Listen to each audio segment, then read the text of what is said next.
Aišku, jūs begalybę kartų girdėjote apie Vilniaus kino festivalį Kino pavasaris.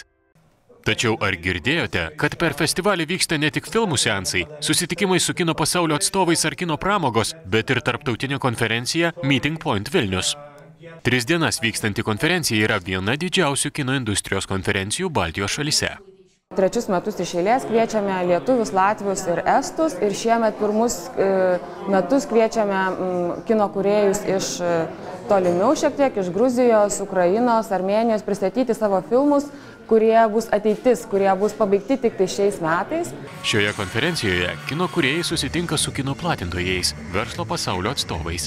Industrijos renginio metu Europos kino profesionalams pristatomi kuriami vaidybiniai, dokumentiniai ir animaciniai filmai ne tik iš Baltijos šalių, bet ir visos rytų Europos.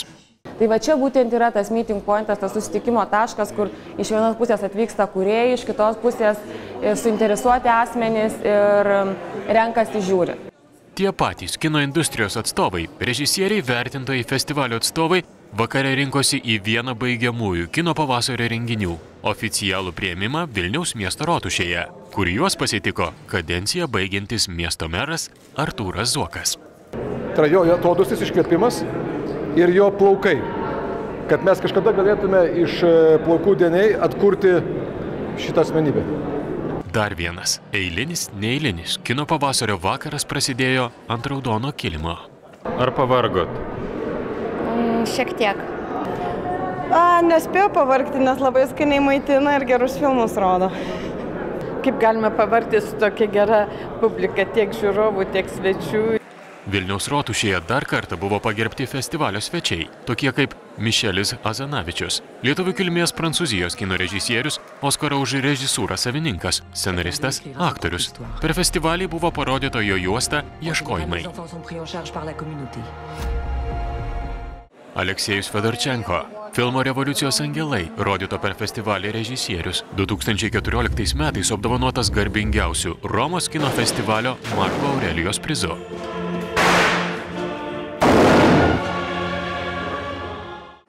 Billy Augustas, filmo Rami širdis režisierius.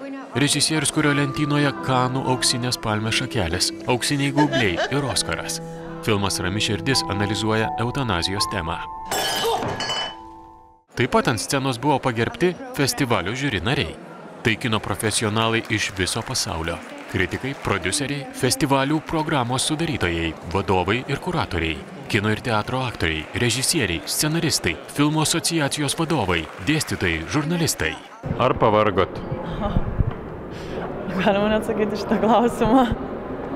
Aš vis dar šypsos, tai jau yra gerai. Taip.